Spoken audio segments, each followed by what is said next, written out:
22ရက်တလ2026 10:36 ချိန်ခန့်ရန်ကုန်တိုင်းဒေသကြီးဒဂုံမြို့သစ်မြောက်ပိုင်းမြို့နယ်အမှတ်29ရပ်ကွက်မန္တလေးလမ်းတွင်မီးလောင်မှုဖြစ်ပွားကြောင်းသတင်းရရှိသဖြင့်ဒဂုံမြောက်မြို့နယ်မီးတပ်စခန်းနှင့်အတူနာဂူရန်ကုန်သီးသန့်မီးတပ်တပ်ဖွဲ့တို့မှထွက်ခွာနှိမ်သက်လျက်ရှိပါသည်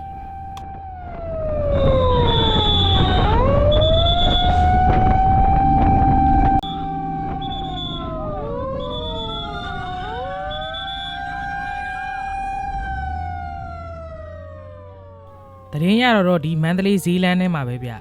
ဒါပေမဲ့အနားရောက်တော့မီကိုကဈေးလမ်းပတ်နေတခင်ဘာဟင်းဘက်ကိုချိုးပါတယ်တခင်ဘာဟင်းကနေပြီးတော့မြမြင်းစုလမ်းဘက်ကိုဆိုပြီးတော့မီတရင်ကထက်ရတယ်ဗျမီလောင်တဲ့နေရာမြမြင်းစုလမ်းထဲမှာပါကျွန်တော်တို့အဲ့ဒီကိုအခုသွားနေပါပြီဗျ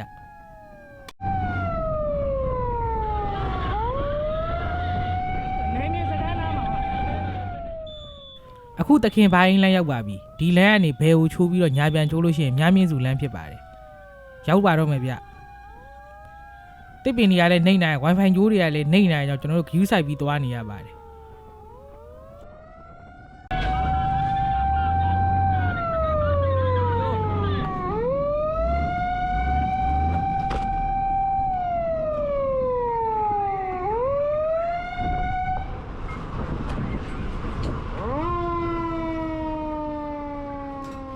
အနေထားကတော့မီးကိုအဖြူပဲရှိပါတော့တယ်ဒါတော့မီးမရှိတော့ဘူးဆိုတာတော့သိရတယ်ဗျ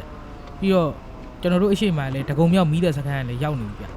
ဗျကျွန်တော်တို့ဒဂုံမြောက်မီးတပ်စခန်းကအရင်နှိမ့်သက်ထားပါတယ်မီးလောင်မြင်တစ်ခုရောက်ရင်တော့ကျွန်တော်အရင်ဆုံးကျွန်တော်ရဲ့ဂိုးကတ်တာကိုအရင်ယူပါတယ်ဒီဂိုးကတ်တာနဲ့တကားတွေဖြတ်เสียရှိလားတန်ပန်းတွေဖြတ်เสียရှိလားဆိုပြီးကျွန်တော်အရင်ယူလာပါဗျ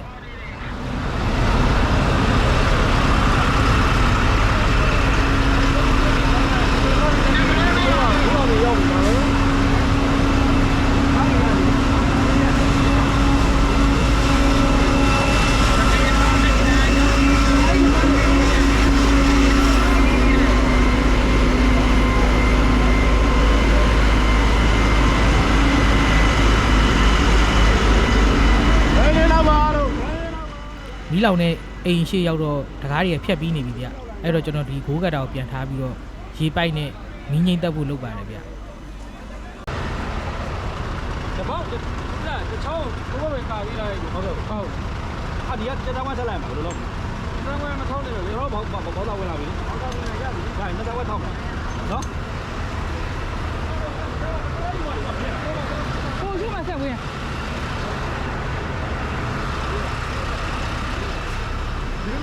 ဟုတ်ပြီဒီကရေထောက်မှာမဟုတ်ဘူးဒီထောက်ပါမပိုက်ထောက်ကောက်ဆက်ပလိုက်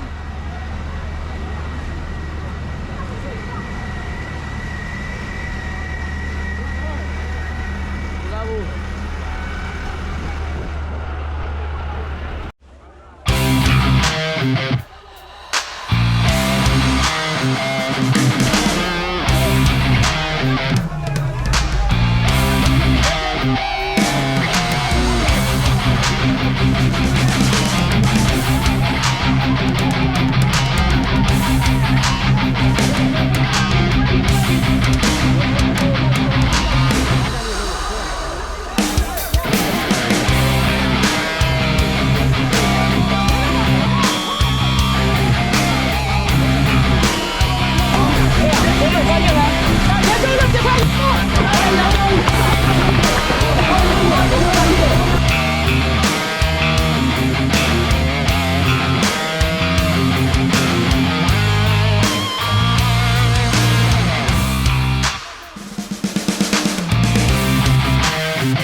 အခုလက်ရှိမီးလောင်နေတဲ့လောင်စာတွေကတော့ပိတ်စတွေပေါ့ပိတ်စတွေမှာမှ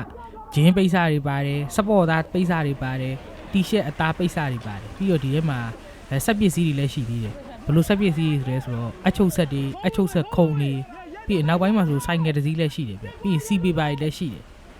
ယ်ဒီလောင်စာတွေကတော့ဒီမှာရှိနေတော့ ကိုလင်းကိုတိတိကျကျလေးနှိမ့်ဖို့လုပ်နေရတယ်အပေါ်တက်ကတော့မီးလောင်သွားပြီဗျအပေါ်တက်ကလည်းလူနေတယ်လို့လည်းသိရတယ်ဒါပေမဲ့အထက်မီးလောင်တဲ့ချိန်မှာတော့လူမရှိပါဘူး 你别买这个戏，你别买这个戏。下来，老多。 ဒါကတော့ဘေးပပတ်လည်းမြင်ခွင့်ဖြစ်ပါတယ်ဘေးနှစ်ဖက်ကအိမ်တွေကိုဥဆက်မှုဖြစ်ပါဘူးယခုဒီနှစ်ထိုင်တစ်လုံးပဲလောင်နေရင်းဖြစ်ပါတယ်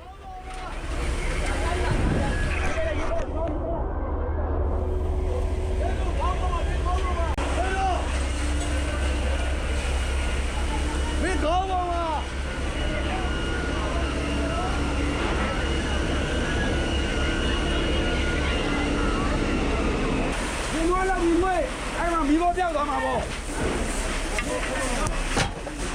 淹没了，淹没！上边别跑！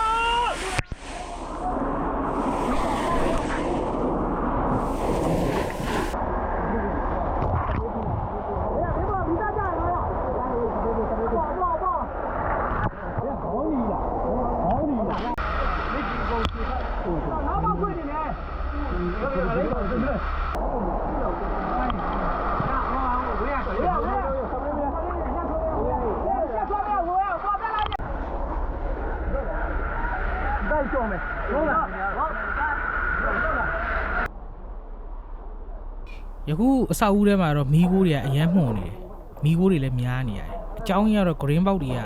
ဖွင့်လို့မရသေးဘူးဗျ green box တွေကမှန်တကားတစ်ထက်နဲ့တန်စကားတစ်ထက်ပိတ်ကာထားတယ်နှစ်ဆင့်ကာထားတယ်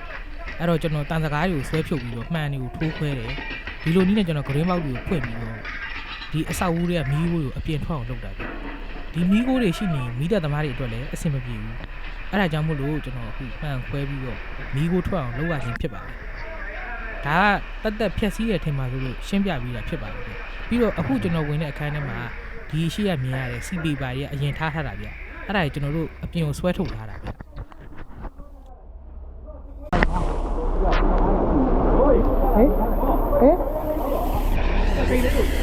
အခုကျွန်တော်တို့တက်ဖွဲ့ဝင်ထပ်ဖို့ပါညုံဝောင်းရင်သူပစိန်လူတယ်တဲ့အခုလက်ရှိလောင်နေတဲ့ပိတ်တွေကကတ်ပြီးတော့အပေါ်မှာအလွှာတစ်ခုလိုဖြစ်နေပြီဒီရောက်ထဲမှာမီးလိုက်လောင်နေတာရှိသေးတယ်ဗျအဲ့အလွှာကိုပစိန်နဲ့ခွဲထုတ်ပြီးတော့ရေကိုအောက်ကိုစိုးနေအောင်လို့ကိုလင်းပေးရမှာဖြစ်တယ်အဲ့ကြောင့်မို့ကျွန်တော်ပစိန်ယူခိုင်းတယ်ကျွန်တော်ကားထဲမှာပစိန်ကိုဘယ်နားမှာထားရဲဆိုတော့ကျွန်တော်သိတယ်ကျွန်တော်က DPC တွေကိုတခါတည်းပေးရောက်ကြတဲ့တန်ရှင်းလုပ်ကြတဲ့ဘယ် PC ကိုဘယ်နားမှာထားရဲဆိုမှတ်ထားပြီအဲ့တော့ကျွန်တော်အခုပစိန်သွားယူပေးနေတာဖြစ်တယ်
မီးလောင်မှုဖြစ်စဉ်ကတော့အပေါ်ထက်ကဒန်နီကနေစပြီးလောင်နေဆိုပြီးတော့ကျွန်တော်တို့ကောက်ချက်ချတယ်ဗျ။ဘာလို့လဲသူတို့ကဒီဟင်းချက်ဆရာတွေချက်တာပြုတ်တာလဲအပေါ်ထက်မှာပဲချက်တာပြုတ်တာ။အောက်ထက်မှာတော့ဒီပိတ်တီထားတယ်။ဟိုဘက်ထောက်မှာမီးသက်ဆေးဘူးနှစ်ဘူးရှိတယ်ဗျ။မီးသက်ဆေးဘူးကမတုံးရသေးဘူး။မတုံးရသေးဘူးဆိုတာဖွင့်ပြီးတော့ဖျန်းတာမျိုးမလုပ်လိုက်ဘူးပေါ့။ပြီးတော့တကားကလည်းမီးသက်တွေလာမှဖွင့်ပြီးဝင်ထားတာဆိုတော့အိမ်မှာလူကမရှိနေဘူး။အဲ့လိုနဲ့စပြီးတော့မီးလောင်နေဆိုပြီးကျွန်တော်တို့တတ်မှတ်တယ်ဗျ။ 哦，哪个爱我 pressure 不罢哩？过来那，你 pressure 进去，哎，来的，摆弄不来的。ယခုမီးလောင်မှုကလည်းဟိုတနေ့က မင်္ဂလာတောင်ညွန့်ထဲမှာမီးလောင်နေခက်စင်နေမှာပဲအခုဒီကလည်းဒီပိတ်လိတ်တွေထားတဲ့ဂိုးတောင်ပုံစံမျိုးမှာလောင်တာပဲဖြစ်ပါတယ်22ရက်တလ2026 10:36ချိန်နဲ့ရန်ကုန်တိုင်းဒေသကြီးဒဂုံမြို့သစ်မြောက်ပိုင်းမြို့နယ်အမှတ်29ရပ်ကွက်ဒီမန္တလေးလမ်းကနေဆိုဒီဘက်ကမြမြင့်စုလမ်းဖြစ်တယ်ဗျမြမြင့်စုလမ်းမှာမီးလောင်ဖြစ်ပွားခဲ့တာဖြစ်အခုမီးလောင်မှုကတော့နှစ်ထပ်အိမ်နေအိမ်တစ်လုံးလောင်ကျွမ်းခြင်းဖြစ်ပါတယ်ဘေးပတ်ဝန်းကျင်တော့ကူးစက်မှုမရှိပါဘူးခင်ဗျ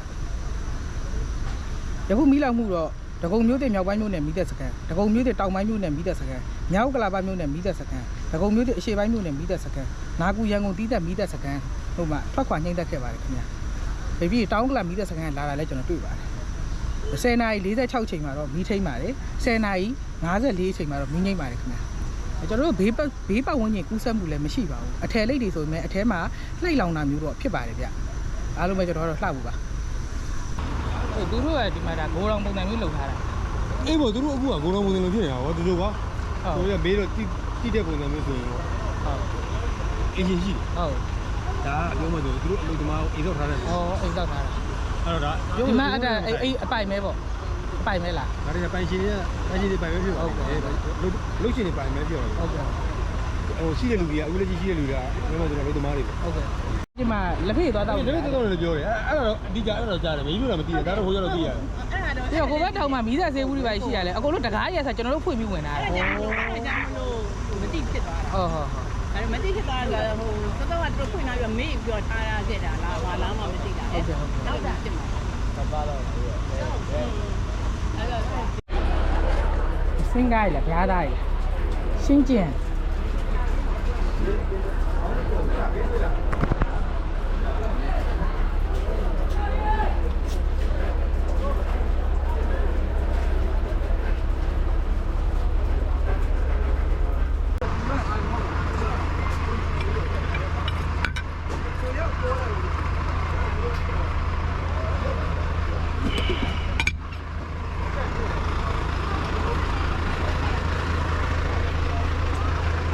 ကျန်လိုက်ပါလား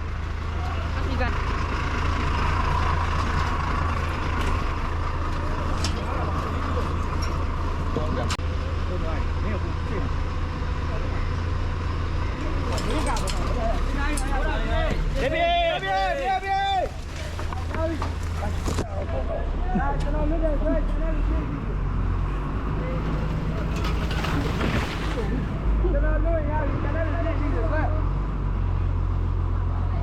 ရှေ့တိုးရင်လည်းတိုးတိတ်တိုးလည်းတိတ်ခဏနဲ့ပေါက်ကြဆောင်းဒိန်းလုံးလို့ရဒါကျူးနေက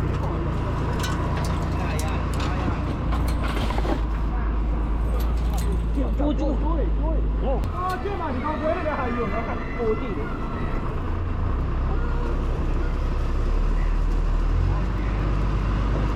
ညာဦးစီတော့လာ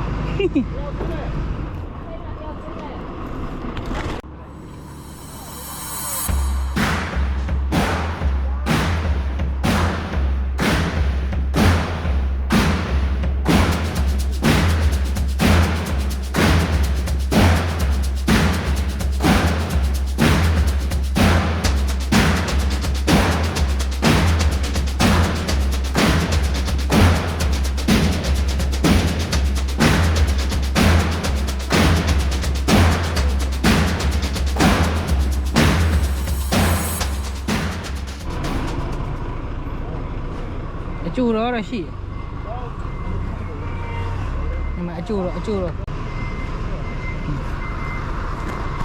တော်တို့မိသက်ပြန်လာဆိုဘယ်သူလာကြည့်ကြည့်အဲ့ကောင်လာကြိုးတယ်ကာလူကာလူအဲ့အမလေပတ်နဲ့